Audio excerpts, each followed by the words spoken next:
For 3 days, the entire left, joined by the neurotic right, whined and cried and rent their garments over the prospect that on Tuesday evening, last night, President Trump would detonate a nuclear weapon and then perpetrate a genocide in Iran.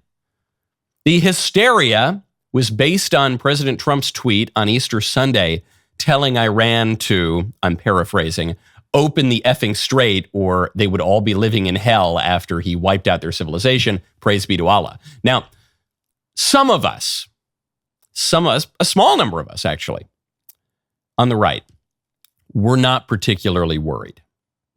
Sorry, I should rephrase it. I think people on the right generally are normal. Some of us in the media on the right, we were not particularly worried. Some of us actually thought the tweet was pretty funny. Just as some of us, while everyone freaked out about Iran turning into an endless war, a decade-long quagmire, some of us said to calm down, that President Trump said it would be over in about 5 weeks. Now, halfway through week 6, after decimating Iran's nuclear weapons, missile program, the entire military, we've got a ceasefire and at least an outline for long-term peace.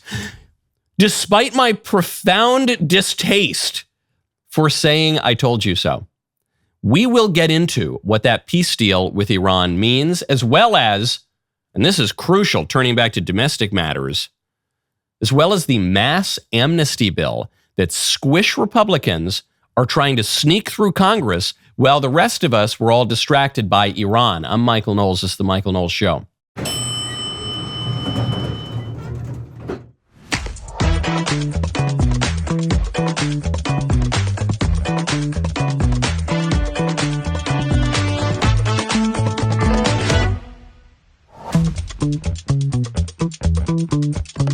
Welcome back to the show. New York Democrats, talk about sneaking through crazy legislation. New York Democrats are trying to punish Catholic nuns, Catholic religious sisters who care for terminally ill poor people. For over 100 years, these Catholic sisters have been caring for terminally ill, very, very poor people. And New York Democrats want to punish them because the Catholic sisters don't want to accept transgenderism. We'll get to that in a minute, too. First, I want to tell you about Just Thrive. Go to justthrivehealth.com/Knowles. Folks, when your gut's off, you're off. Digestion, energy, focus, even your mood, it all starts in your gut. Every day, your body is fighting back against processed foods, stress, and toxins. When your gut loses that battle, everything feels out of sync. That is one of the many reasons that I trust Just Thrive Probiotic. Most probiotics die before they ever reach your gut, and that is why they don't work. But this one is clinically proven to arrive 100% alive, delivering real measurable results. I run around a fair bit. You know, I've got speaking events. I'm juggling my 3 little kids. I'm doing the shows. Mr. Davies drags me to do all this extra stuff. So it helps to have mental clarity, focus, and as much energy as I can get. Just Thrive makes all the difference when it comes to showing up to be ready to take on whatever comes next. Here's my challenge. Try Just Thrive probiotic for 90 days, risk-free. Save 20% on your first order with code Knowles, KNWLES. See the difference for yourself or get a full product refund. No questions asked. That is the 90-day Just Thrive probiotic challenge today at justthrivehealth.com/Knowles, KNWLES. Be like all of the people with good guts at the DailyWire. Be the best you with Just Thrive. Breaking news, President Trump did not detonate a nuclear weapon last night. Breaking, shocking, stop the press's news. Trump didn't commit a genocide last night, as the entire left was telling us, and as a ton of neurotic, hysterical people on the right were saying. Oh my goodness, for the last 2-3 days, all these tweets, all these podcast episodes. Trump, he's gone too far. You know, this time. You hear that? I supported Trump. I voted for him 3 times. But this is too far. He's going to do a genocide now. Oh my goodness, these people. How is it? It's been 10 years. It's been 10 years. And some of you people, not you people listening are normal, but some of these people, especially in the media, on the right as well as the left, they still don't get it. 10 years later, he's going to do a nuclear weapon. This is the end of the world. He's gone mad. For 2-3 days, these people, their blood pressure through the roof, their cortisol spiking. And then the rest of us, very few of us in the media, very few of us in the political class, I hate to say I told you so. Most people, I think, who are ordinary, normal, balanced people who have normal jobs, who don't work in politics professionally, who are on the right. But I think most people knew Trump wasn't going to do a genocide or set off a nuke. But in the media, oh my goodness gracious, for days. Here we go. We have Sarah Jacobs, Democrat Congress lady. The president just threatened genocide. The Joint Chiefs of Staff must disregard any such military orders that violate federal and international law. Republicans in Congress can't hide anymore. We must consider all options, including impeachment, to stop Trump. Lady, would you like a cigarette? Would you like a cocktail? Would you like to just take a deep... Get a hold of yourself, woman! What's the matter with you? It's not just a woman. Bernie Sanders, same thing. It is very easy to become accustomed to Trump's ravings and laugh them off. That's a dangerous thing to do. When Trump states a whole civilization will die tonight, he is threatening to commit genocide. We cannot allow that to happen. Congress must end this war now. 10 years later, and people are still befuddled. Now, the rejoinder to the observation that Trump obviously wasn't going to commit a genocide, wasn't going to set off a nuke. The rejoinder is, well, he threatened to wipe out a whole civilization. He threatened that they would be living in hell. So what? You can't trust what Trump says? That's what you're saying, Michael? Michael, you're saying that the lesson of this whole episode is that you can't trust what Trump says. Excuse me. You can trust what Trump says if you know what he means. You see, words have a tie to an objective reality, but they also mean different things depending on the circumstances in which they are said and depending on who is saying them, because different people have different credibility. Different people speak to different audiences. And the way that Trump speaks is, as a New Yorker, someone posted last night on social media, said, maybe it's just you got to be from New York to know what and I'll tell you what, it helps. For years now, when President Trump uses quotation marks to mean boldface, so he'll do that and say like, we're going to destroy you or whatever. But a lot of people don't understand that. My grandmother used to write like that. New Yorkers of a certain age write like that. They think the quotations mean a joke. They mean mockery. They mean verbal irony. But actually, sometimes New Yorkers use it. So it's true. New Yorkers speak in a different way. Maybe that helps. But the other thing that we know about Trump is that he uses hyperbole for rhetorical purpose. In fact, he tells you that he does that in the book that he wrote about how he makes deals. The very famous best-selling book, decades-old book, he says, yeah, I use hyperbole for rhetorical purpose. The passage about his use of hyperbole is actually worth reading. But you can trust what he says when you know what he means. I did that whole exegesis, as it were, of the Trump tweet about open the effing straits, you crazy bastards, or we're going to rain down hell on your civilization, praise be to Allah, Donald J. Trump. I pointed out the tweet was not, as some said, reckless. It was a disciplined tweet. The proof that it was a disciplined tweet, it was a treat too, on Easter Sunday, no less. The proof that it was disciplined was in that last line, that dry humor, praise be to Allah. The tweet was saying, open the strait. I want you to open the Strait of Hormuz, and we'll get to the now open strait, which Trump got us in the 6th week. But the tweet was mocking the diction of the Iranians, because the Iranians are the ones who are always saying, the great Satan will go down in a ball of flame and la la la. That's how the Iranians talk. And so Trump, who speaks in different ways, depending on the circumstance, sometimes he's a little more diplomatic, sometimes he's a little more blunt, but he did the Iranian thing. He said, we're going to rain down fire on you. You're going to be living in hell. You're all going to be gone. And he let you know that was what he was doing with that final ironic line. Praise be to Allah. Yeah, okay, maybe I got to talk your language, Iranians. Anyway, you can trust what he says if you know what he means. And the proof is you're going to hear from all these people, all these hysterics. You're going to say, no, you just got lucky. He was really going to do it this time. I'm telling you, he was really going to do it. Okay, I think the proof is who freaked out over the Trump tweet and who didn't. The people who freaked out don't understand Trump, and therefore they don't understand the political moment. And therefore, they might be entertaining, you might like them personally, but therefore you should not trust their opinions when it comes to political observation, because they got it spectacularly wrong.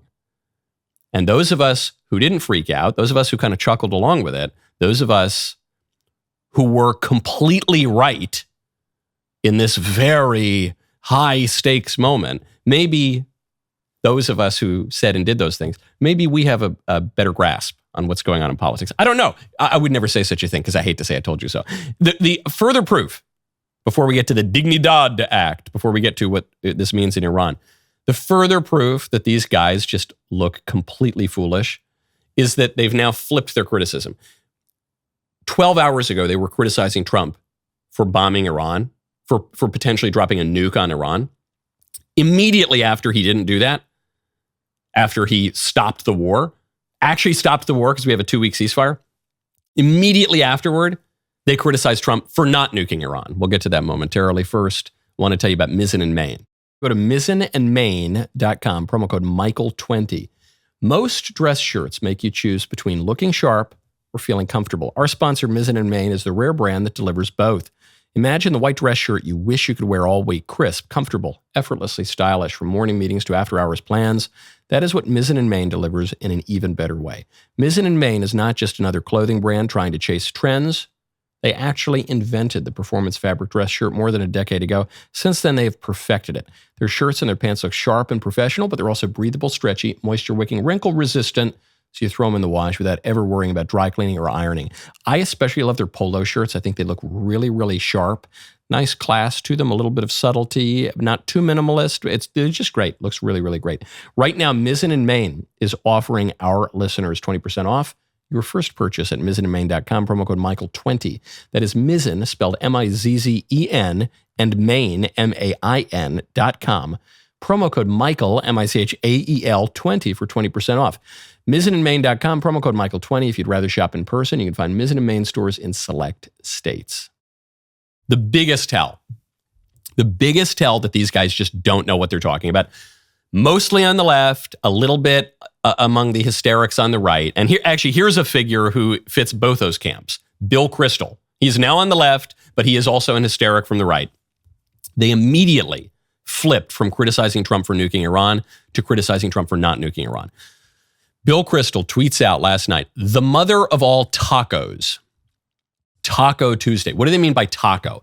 Taco is this acronym that cropped up on Wall Street, but has spread to the broader left and the Trump critical right, which is sometimes it's hard to distinguish between the two. Taco stands for Trump always chickens out. Now, the reason that this arose on Wall Street is because Wall Street got really freaked out last April because of the tariffs. When Trump said, I'm going to tariff the whole world at 10 billion%, and we're going to replace the income tax with tariff revenue, and this is going to completely reshape the economic order. And there were people on Wall Street who freaked out. Most people didn't, which is why the markets have remained not only stable, but have hit record highs. But some people freaked out, and then what did Trump do? The tariffs weren't as bad as he was threatening.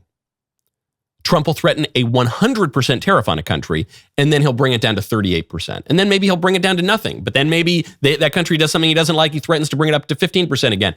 And the upshot of it all is the tariffs were not nearly as bad as he threatened. So they said, okay, well, Trump always chickens out. And that's what they're now saying about Iran. Trump said he was going to nuke Iran and committed genocide of the Persian people, and then he didn't do it. What a chicken. Trump always chickens out. And I Whatever helps you sleep at night, whatever helps you to try to make sense of the world, if you guys are so befuddled as Bill Kristol is, that's fine by me. But this is a completely unfair understanding of what Trump is doing here. Because Trump always chickens out. Taco implies, it assumes, I should say, that Trump actually wants the things he's claiming to want. But we know for a fact that Trump claims to want much more than he actually wants. One of the first guys 10 years ago to tune people into this fact was Scott Adams, who was one of the great readers of Trump. Scott Adams, who is an expert in persuasion tactics, really made his political career, after his Dilbert career, he made his political media career observing all of Trump's strategies of persuasion, one of which is that Trump always talks past the sale. Trump says he wants 300% tariffs on a country, and then he walks it back. He's conciliatory, and he makes a deal at 50%. But he really wanted 50% all the time. 300% is totally ridiculous. Trump writes about these things in his book, The Art of the Deal. So it's a totally unfair attack on him because it is assuming that he wants something that he is telling you he doesn't actually want.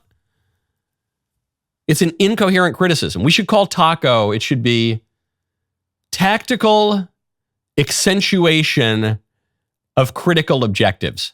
How's that?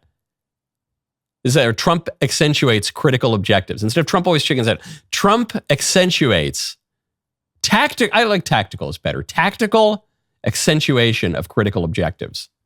It's hyperbole to achieve an end. This isn't 5D chess, guys. You don't have to construct some esoteric theory of Trump to realize that salesmen ask for more than they want.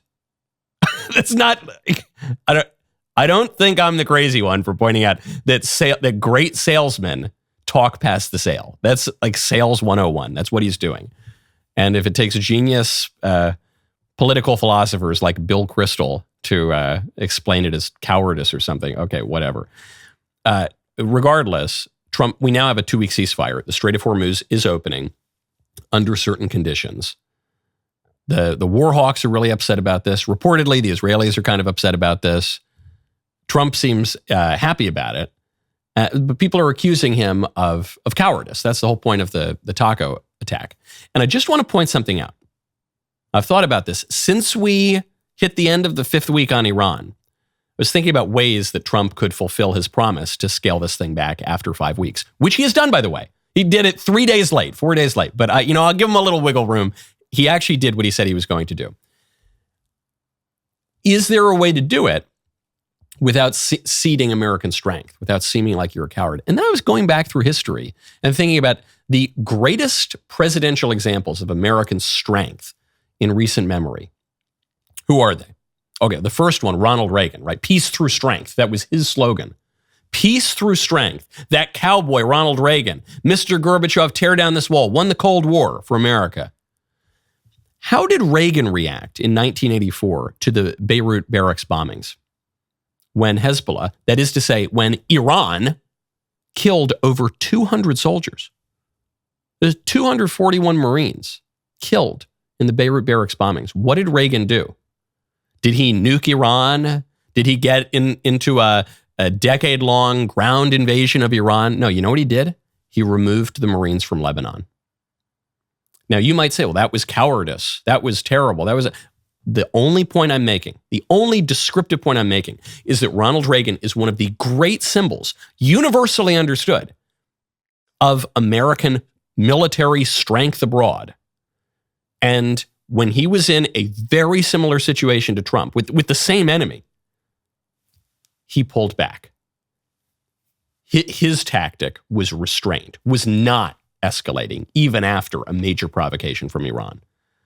What about George H.W. Bush?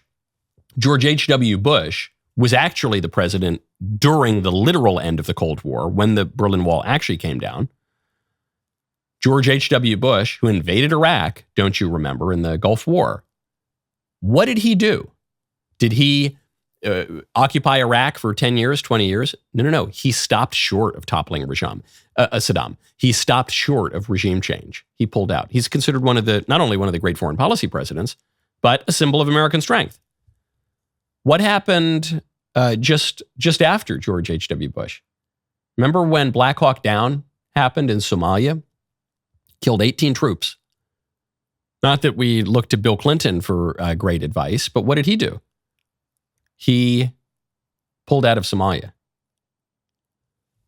What about better symbols of American strength than Bill Clinton? Truman dropped the nuclear weapon. Pretty tough guy. What did Truman do when MacArthur wanted to go from Korea to invading China? You know what he did? He fired MacArthur. What did Eisenhower do in Vietnam? Eisenhower, who was one of the people responsible for winning World War II. What did he do when France wanted the United States to back them and escalate into Vietnam? What did Eisenhower do? He offered a little bit of military advising, a little bit, but he restrained himself. He did not allow Vietnam on his watch to develop into a massive war. He viewed it as an unwinnable quagmire in East Asia. His successors, unfortunately, did expand the war, and they proved him right. Eisenhower, again, whether you say Eisenhower's decision was right or wrong, he is a true symbol of American strength. And yet, when push came to shove, his tactic was restraint. Even Kennedy shot down intervention into Laos in the 1960s.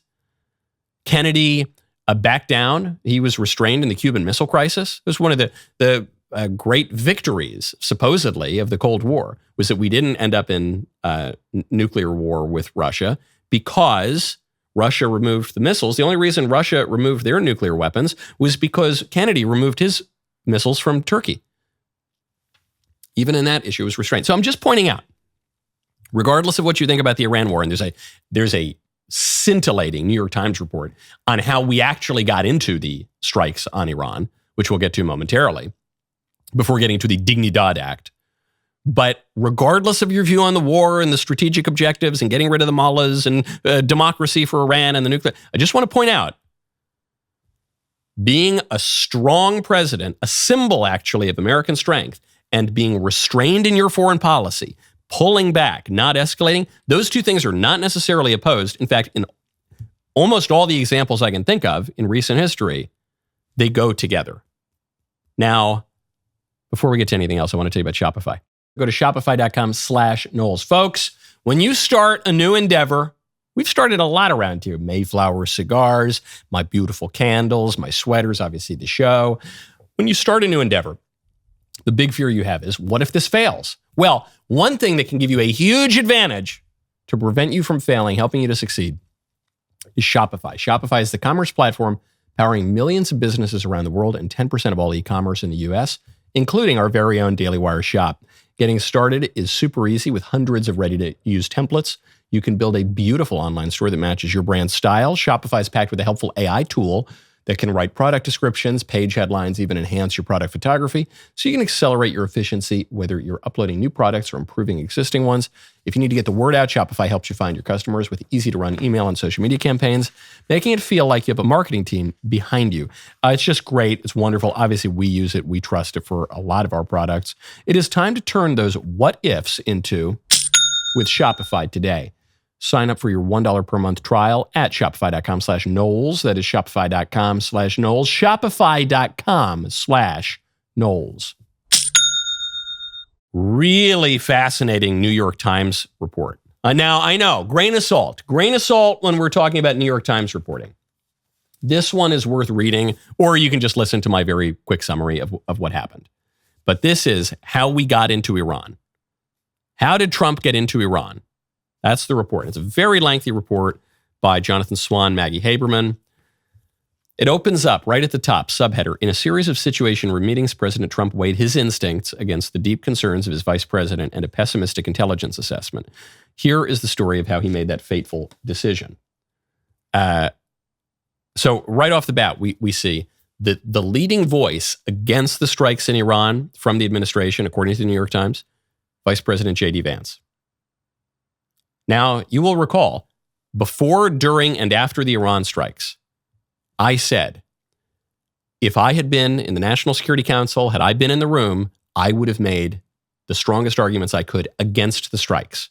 I trust Trump on foreign policy, so I'm not going to freak out. I'm not going to be a neurotic. I'm not going to be a hysteric. I'm not going to say we're on the brink of nuclear genocide. I trust Trump. He's got a great record on foreign policy. There are strategic objectives to be achieved in Iran, but I just would have made the arguments with the information I had available to me. I would have argued against the strikes. According to the New York Times, Vance was doing the same thing, which reminds me, Vance, that guy's got a good head on his shoulders. That guy's a very, very impressive leader. It's very rare you get raw intelligence, which he obviously has, and a touch, a connection to normal people, which Vance obviously has, read his memoir, and good political instincts. Now, those three things don't always go together. They do seem to go together in him. In any case, what happened in the room? According to the New York Times, in the Situation Room, Bibi Netanyahu comes in. He's making the hard pitch for Iran on February 11th. Mr. Netanyahu made a hard sell, suggesting that Iran was ripe for regime change and expressing the belief that a joint U.S.-Israeli mission could finally bring an end to the Islamic Republic. The CIA director, John Ratcliffe, who President Trump calls central casting, Ratcliffe used one word to describe the Israeli prime minister's regime change scenarios: farcical. You know, I was making the same arguments. There's some people who say we should never go to war, we should be pacifists, or the Iranian regime is actually good, or we could really work with these guys. I've never said that. The regime is awful, and it would be great if we could swap out the regime. But what did I say? Before, during, and after the strikes, I said, I just don't think you're going to unseat this regime. The last time we changed regimes in Iran, the 1953 CIA coup that got rid of Mogadishu and consolidated the power of the Shah, that regime lasted for 26 years, was it? Yeah, 53 to 79, 26 years. The Iranian mullahs who won the Islamic Revolution, they've been in power almost twice as long. So we don't like them. They're terrible for America. They're terrible for the region and the world. But I said, I think it's a more stable regime than some of the hawks are pretending. And I don't think this is going to be an 88-minute mission like in Venezuela. In other words, I agree with the CIA director. I think the notion that Iran was ripe for regime change was farcical. I said that before, during, and after. And now that we're 6 weeks in, 5.5 weeks into this war, that would seem to be the case. The Iranian Islamic regime has held on to power. You don't need to think that's a good thing. I think that's a bad thing. I hate the Iranian regime. But nevertheless, they have held on to power. The claims that Iran was on the brink of a popular revolution and the people were going to take back their country and bring in Reza Pahlavi or a secular government transitioning to democracy, it just hasn't happened. So it looks like the CIA director was right. Rubio translated what the CIA director meant when he said it was farcical. At that point, Mr. Rubio cut in, quote, in other words, it's BS. He used the real word, but this is a family show. Several others jumped in, including Mr. Vance. Now, J.D. Vance was apparently not in the first meetings because Vance happened to be in Azerbaijan at the moment. He was in Armenia and then Azerbaijan working to resolve that conflict. The Armenia Christian war against the Muslims, really it's the Muslim war against the Christians there, has been an issue that we've talked about on the show a number of times. Vance was over there and this meeting was really last minute, so he wasn't even in the room the first time. But when he did get back, Mr. Vance, just back from Azerbaijan, also expressed strong skepticism about the prospect of regime change. How about the chairman of the Joint Chiefs, General Raisin Kane? Kane replied, sir, this is, in my experience, standard operating procedure for the Israelis. They oversell and their plans are not always well developed. They know they need us, and that's why they're hard selling. According to the New York Times, I have to keep saying according to the New York Times because I instinctively do not believe the New York Times, but it's a fascinating read in any case, and they might, because there is some disagreement on the right about this issue, they might be getting decent sourcing. Within the cabinet, Mr. Hegseth, the Secretary of War, was the biggest proponent of a military campaign against Iran. Ms. Wiles, Susie Wiles, White House Chief of Staff, has told colleagues that she worried about the United States being dragged into another war in the Middle East. Nobody in Mr. Trump's inner circle was more worried about the prospect of war with Iran or did more to try to stop it than the vice president. I think that has aged quite well. Mr. Vance, whose disagreements with the whole premise was well established, addressed the president. He said, according to the Times, I think this is a bad idea, but if you want to do it, I'll support you. There we love it. Love it. So what's my takeaway from this? One, I already was a great admirer of Vance. If this reporting is true, my estimation of him has somehow increased even more. This is the right approach. Say, look, I'm very skeptical. This is why I think the facts on the ground suggest that we shouldn't wage a major operation against Iran that's aimed at regime change, because you're not going to get regime change. You could wage an operation aimed at stopping the nuclear weapons, like we did last summer. You could wage an operation even to get rid of the ballistic missiles, to take out one leader or another leader, to try to get a better leader in place, but you're not going to get regime change, most likely. So for all these reasons, I oppose this. Iran's a real country. Venezuela is less of a real country. But for all these reasons, I oppose it. But if you do it, I'll support you because you're the president. That's the right attitude. There's one president. There's one president. There's one guy in charge. It's his administration. And it is the job of the people within the administration to give their advice, to tell the truth, and then to support the guy who was elected with the popular vote, I should add, to make the calls. Absolutely mature, responsible, spot on sort of thing. The other thing I take away from this reporting is there has been an op, and I've been calling this out for weeks. Hate to say I told you so. There's been an op to try to create division within the Trump administration. This is the most unified admin I've ever seen in my lifetime. They're trying to create division. And so they're trying to pit Rubio against Vance, because right now Vance is the heir apparent for 2028. He's already got basically the endorsement of Donald Trump, who says that he wants to see Vance and Rubio run on a ticket, and he doesn't even want Rubio to run for any other job. He's so good as Secretary of State. So you got Vance there as the heir apparent. Rubio has already endorsed Vance for president. He said, I'm not going to run if JD runs. I think he would be a great nominee. But all these people trying to make division, they say, well, no, there's a huge division here. Rubio, bloodthirsty for war in Iran. JD Vance wouldn't support any operation in Iran. They're at loggerheads. Well, actually, at least according to this reporting, and by the way, the New York Times has a real incentive to stoke division within the Trump admin, and yet what did they show here? It's one of the reasons I kind of trust the reporting is they say, no, Vance and Rubio basically agreed on this, as did the CIA director and the chairman of the Joint Chiefs. And maybe Hegseth was a little more in favor of war in Iran, but they're not even that specific about that. Yeah, the admin was basically united. And Trump ultimately was persuaded that there should be some kind of strike on Iran, but he clearly doesn't want an open-ended war. He said it would last about 5 weeks. And guess what? We have a ceasefire 5.5 weeks in. My takeaway from this is unity here in the administration. There's sophistication. Now, some people are going to say, well, what did we even get out of this war? Okay, that's a separate question.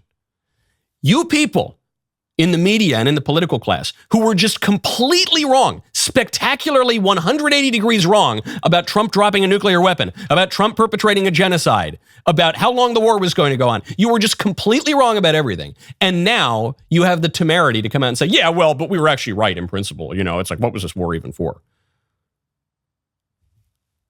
I'm a skeptic of the strikes on Iran. I've told you, I had my cards on the table the whole time. I would have argued against it. But to tell me we didn't get anything out of it, we seriously set back the nuclear program 8 months ago, or 9 months ago over the summer. We here totally decimated their ballistic missiles capabilities, the ballistic missiles which were being used to defend the nuclear program. We sunk their navy. We killed their leader, the Ayatollah, who has been calling for death for America forever and who, according to intelligence, tried to kill Trump multiple times. We've arrested people for doing that. And then we killed like everyone around him. And we've brought Iran to the table. Then Iran played the last card that they could play, which was closing the Strait of Hormuz, which is a serious challenge. Trump said, I'm going to reopen that strait. And here's how I'm going to do it. I'm going to send this tweet and all you hysterics are going to freak out about it. And guess what? The strait's opening. Now, we'll get into what the details are of this because it's a little unclear in this deal that was negotiated with the help of the Prime Minister of Pakistan. What exactly are going to be the terms of a 10-point peace? The U.S. and Iran are saying different things right now. But regardless, Trump has pulled it off. He pulled off the thing he said he was going to do. He was going to strike Iran. He stopped talking about regime change very quickly. He said, look, Iranian people, if you want to rise up, you can take over this regime if you want. But what we're not, in the chief objectives of the war, he didn't really list regime change. And he also pointed out they've killed so many people at the top that in a way it kind of was regime change, in the way that in Venezuela it kind of was regime change. But it's really more, you just take out the top people, then you point a gun at the people who come up to run the country next. And you say, hey, play ball or we're going to blow your head off. That's what Trump did to Delcy Rodriguez in Venezuela. It seems like that's what he's doing to the new supreme leader of Iran. The new supreme leader of Iran, who's never even been seen in public. He's basically just a cardboard cutout. So whoever is running the country, Trump's got a gun to that guy's head and he says, open the strait, cry uncle, and as of today, it appears that whatever the word for uncle is in Farsi, the Iranians cried it. Okay, now let's get to domestic matters, because while everyone was distracted with war in the Middle East, squish Republicans at home are trying to pass a mass amnesty bill. Republicans win the popular vote for the first time in 20 years, running on mass deportations, overtly.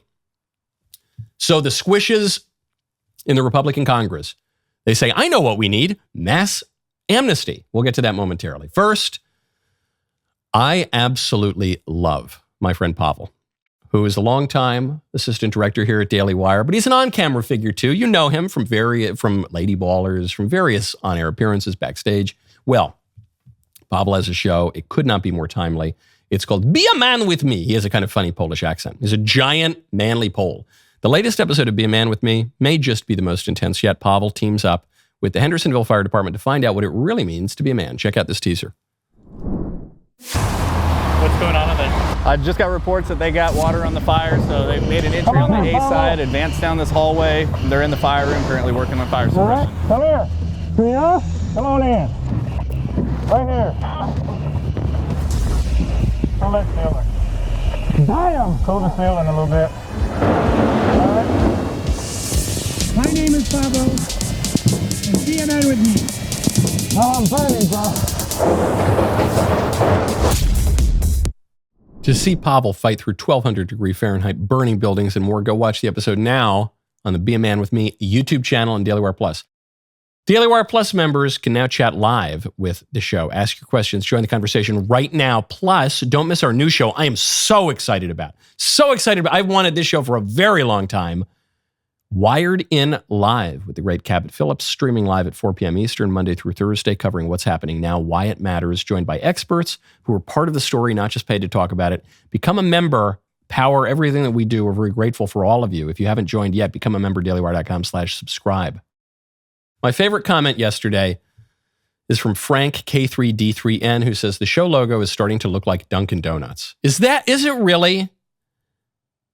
I don't know how to feel about that, because I do eat Dunkin' Donuts sometimes, but it's terrible. Dunkin' Donuts is my family, especially my family that lives in New England and Northeast generally, they love Dunkin' Donuts. Dunkin' Donuts is my father's favorite establishment in the world. But the coffee tastes like trash water. It tastes like it was filtered through a big bag of garbage. The donuts are stale. And then I go into Dunkin' Donuts. There is a new staff, a completely new staff, basically, every time I go into the same Dunkin' Donuts. I don't know how that corporation operates, but it's bad at everything, and people love it. I even feel nostalgic. I still go in. I am a regular customer of Dunkin' Donuts, but everything about it is horrible. And now you're telling me my show logo is like that. I don't know what to think of. We might need a rebrand. Okay. A Republican member of Congress, along with a dozen or so other Republican members of Congress, while you are all distracted looking at Iran, she is trying to ram through a mass amnesty bill for illegal aliens. She is currently calling it the DIGNIDAD Act. But you want to know the kicker? It's not even called the DIGNIDAD Act. That's not the actual name of the bill. The bill is called the DIGNIDAD Act. The Feliz Navidad Act. No, DIGNIDAD. The word, it doesn't even have an English name. It has got a Spanish name, DIGNIDAD. And what does the DIGNIDAD Act do? From Congress Lady Maria Salazar, a fake Republican. I want to be as fair and charitable as I can be. The DIGNIDAD Act would, in principle, secure the border. Oh man, I've heard that song before, haven't I? That's what the Democrats promised Reagan in the 80s. They said, give us mass amnesty and we'll secure the border. And what happened? We got the mass amnesty. They didn't secure the border. It's the same bill. Fool me once, shame on you. Fool me twice. To quote George W. Bush, the point is you're not going to fool me again. The same bill. Maria Salazar comes out and says, hey, remember that time the Democrats totally tricked us in the 80s and they said they'd secure the border if we gave mass amnesty? Let's just try that again. But the reason she's pushing this, I think, is because she doesn't care about border security, because she does want mass amnesty and she wants a pathway to citizenship for all these people. This secures the border in principle. It establishes 3 humanitarian campuses along the southern border to process asylum cases. Because what happens is these people are economic migrants. They come here. They falsely claim that they need political asylum, but for whatever reason, they couldn't stop in any other Latin American country along the way. They had to come to the U.S. for political asylum, for safety. They're economic migrants, 99 times out of 100 or more. And then the Dignity program, which is a 7-year deferred action program offering temporary legal presence, work authorization, travel authorization for undocumented individuals continuously present in the U.S. since 2020. So the only thing here that is even remotely good is the border protection. Here, though, they say, all right, if you've been here since 2020, if you're an illegal alien, an undocumented American, undocumented individual, that's the language they use, then if you've been here since 2020, you're good, you can stay. Now, do you see the problem with this? Let's say you're an illegal alien who came here in 2019. And the law says if you come here in 2019, you got to go home. But if you come here in 2020, you can stay. What are you going to tell the ICE officer? Probably, if you're a dishonest person, but if you're most people, I think, you're going to say, well, I've been here since 2020. Now, the ICE officer is going to say, okay, well, we got to prove that. But the problem is, if the thing that distinguishes you is that you are undocumented, then you can't prove it. So if the law says that you got to let these people in, then the law enforcement officers are going to defer to the illegals. All that's going to happen is you're going to walk up there and say, hey, hola, I do solemnly swear I've been here since 2020. S.A., you got to believe me, man. But I don't have any documents, but it's cool. I'm totally honest. And they're going to say, great, come on in. So it's mass amnesty for everyone. Now, there is a rule. You got to pay some taxes. You got to pay some back taxes. But again, the problem with illegal immigration is not that these people don't pay enough taxes. They don't. They're net takers of welfare programs. But the problem with them isn't that they need to pay more taxes. The problem is they came here illegally. We don't want them here. We have a legal immigration program. We take too many immigrants through that, by the way.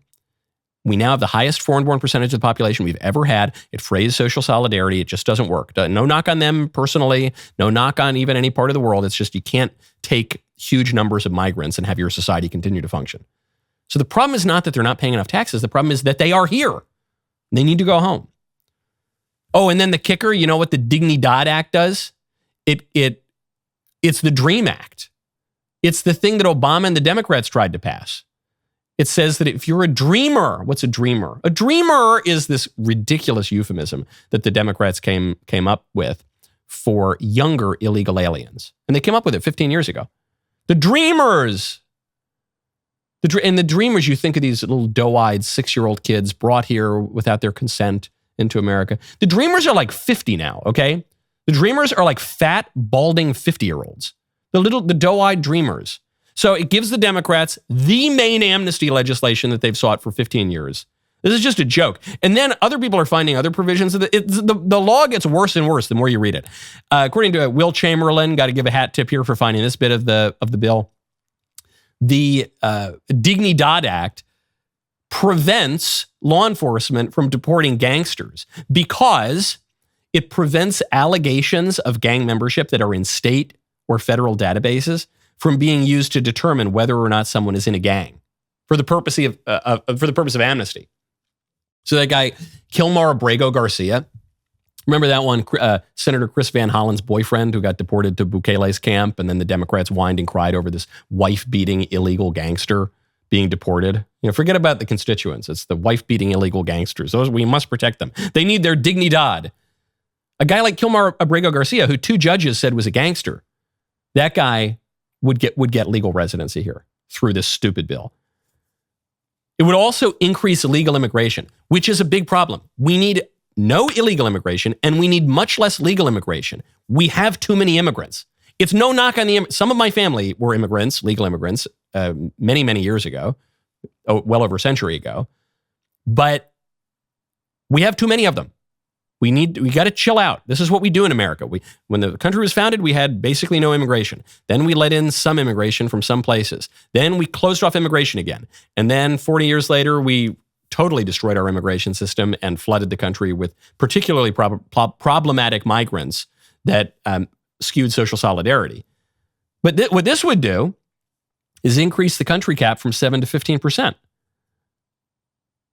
So especially immigrants from Mexico, India, China, they doubled the number of immigrants we're taking even legally. And the whole point of it is to give them citizenship. Now, Maria Salazar, dishonestly, is saying right now that this would not give people citizenship. You need to read the bill. She's yelling at my pal Brandon Gill, the freshman congressman making a lot of big waves. You need to read the bill before you open your mouth. That's not what this does. No, really. Hey, look, the big brains of the squish Republicans, they're actually, this is really good for border enforcement. If we want to win on the immigration issue, if you want to get rid of the mass migration, secretly what we have to do is give mass amnesty to all of these people. Because then they won't be illegal anymore, right? They'll be legal. These are what the big brains are going to tell you. But don't listen to them, because Marie Salazar elsewhere admits the whole point of this is to make them citizens. We give them dignity. At some point in the future, another legislator will write another law to give them path to citizenship. Right now, what we need to do is to buy peace for these people, allow them to stay, to continue working, because they're needed. Here's the pitch. Look, I know you want to give them citizenship. I know, but don't worry. Down the line, some other legislator is going to do that. We just got to buy them time. Because right now, they might get deported and then they'll never get citizenship. So what we got to do, you got to go along with me, guys. We're going to lie to all the rubes. We're going to lie to most Americans. Trump won the popular vote running on mass deportations. We're going to lie to them and say this isn't about making them citizens, and that will just buy them time so that we can finally get a Democrat in there to make them citizens. This is a terrible fraud from this woman, Maria Salazar. Any Republican congressman, there are a dozen or 14 of them. I don't have the list in front of me, or I'd read them. Any Republican congressman supporting the DIGNIDAD Act should be looked on with deep skepticism. I have my own proposal to counter the DIGNIDAD Act.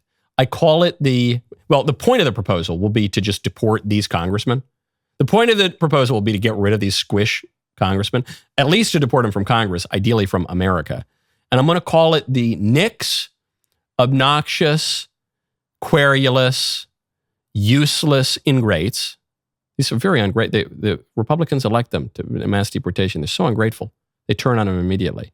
NICS, obnoxious, querulous, useless, ingrates, and End Republican Obtuseness Act of 2026. That's the act. We got to get text to Republicans in Congress. The No Quiero Act is what it's called. That's what we need. This is absolute trash. Very undignidadified of these Republicans in Congress. Pathetic stuff. Kill that bill. This woman needs to take the L. She needs to go away. And the other Republicans who supported this need to keep their mouths shut for a little bit and go along with what the voters actually want. Disgusting. It's just amazing, these people. Probably they're just perfidious. Probably they're just deceitful fraudsters trying to pull a fast one on voters. But if they sincerely believe this is a good idea, they're actually saying like, hey, golly, hey, fellas, the people, most Americans just voted for us on the basis that we would have mass deportation. So you know what we should do? Mass amnesty for illegals. Or you know what they do? They say, look, this system's broken.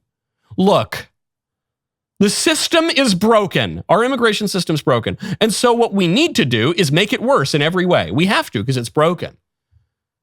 But look, it's broken. So the only thing we can do is make it worse in every way. Not going to make it. Okay, I really want to get to these Catholic sisters in New York, these religious sisters, the Dominican Sisters of Hawthorne, who for 125 years have been caring for terminally ill people. All the people have to do is show up and say, I have no one to care for me. They will care for them. And now Democrat legislators are trying to punish them if they don't full-throatedly accept transgender pronouns.